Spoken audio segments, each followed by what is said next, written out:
அவ இன்ட்ரோடக்ஷன் என்னன்னா ஒரு பாத்திக்க ரயில்ல கால்ல தட தட தட தட அதுதான் ஹீரோ இன்ட்ரோடக்ஷன். அவ வந்து எப்பவுமே சைக்கிள் மேல வருவார். ఏంటి బాబు సైకిల్ మీద? ஓ இமேஜ் தானே. அப்போ ஒரு பெஞ்ச் கார்ல வருவார், செப்பு கூட்டுவார். The Telugu film industry is now known as ones that driven by predetermined formulaic subjects and star power. Yet this wasn't always the case. The list of Telugu films that went beyond the mainstream in pursuit of artistic expression without compromising on entertainment features, an overwhelming number of films that belonged to the years before the 2000s. While Raghavendra Rao and his brand of cinema is commonly blamed for the path the industry has now taken, one feels this would be an unfair charge on a director who made engaging films like Jagadeka Veerudu Athilokasundari and Annamaya. That said, one can argue that the objectification of a female body with the camera lingering over fragmented portions is a definitive byproduct of his films.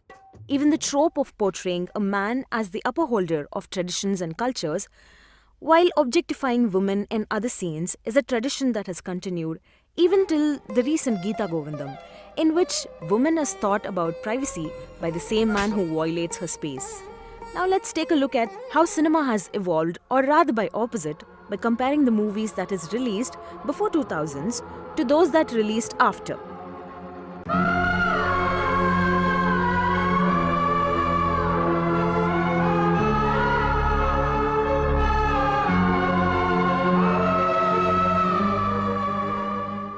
A social awareness. Vishwanath Saptapadi is, like his many movies, set around an orthodox and Brahmanical background.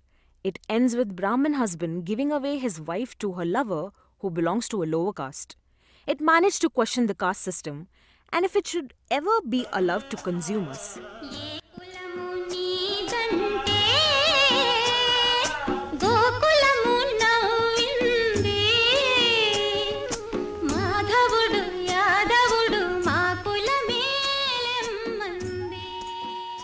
The film also discussed about women and their desires without ostracizing them.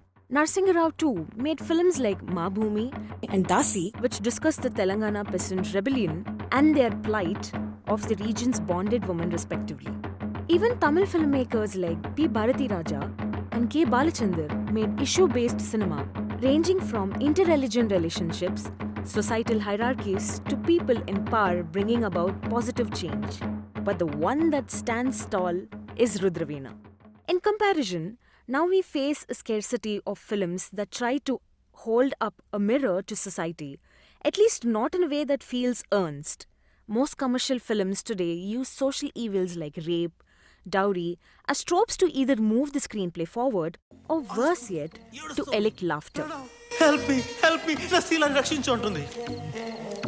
Appudu nenu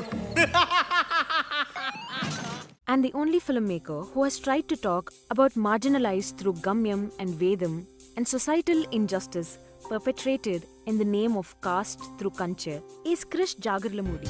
His characters such as Gali Sinu, Kebal Raju aren't heroes. They're flawed with squid mortalities, but they are certainly human.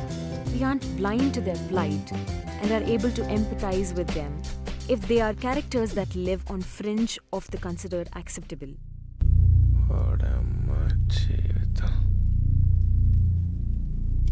Women as the hero. The portrayal of women in our cinema too has seen several changes. First, let's talk about the films where women play the protagonist. Needless to say, Telugu cinema has produced many great films that are female-oriented, going all the way back to the Savitri era. Even in the later years, actresses like Sharada, Vijay Shanti, Ramya Krishna and Revati carried many successful films on their shoulders. Notice the way Vijay Shanti's character in Pratigatna takes things into her hands while her husband stands back, or the way Antuleni Kada makes it mostly about the women.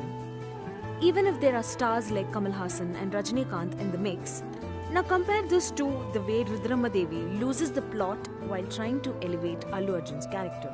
Take a film like Apad Bandhavudu, for example.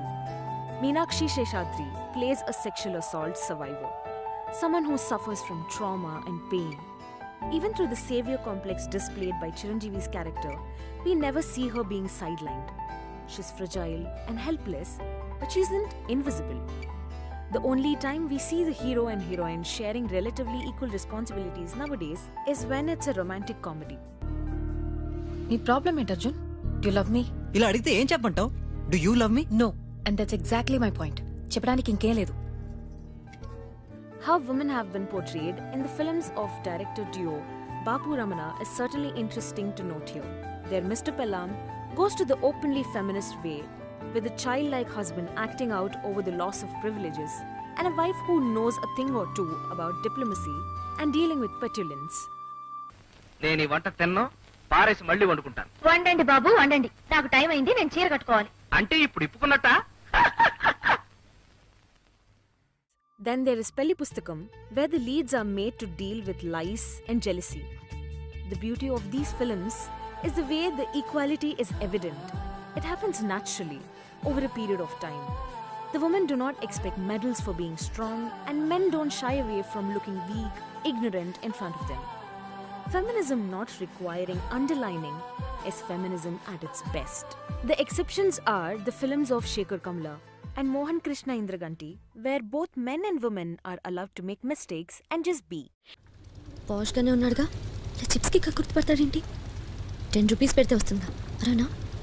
In part 2, we'll discuss about the technicalities now and then, being precise about cinemas now and 80s and 90s. Thank you for watching.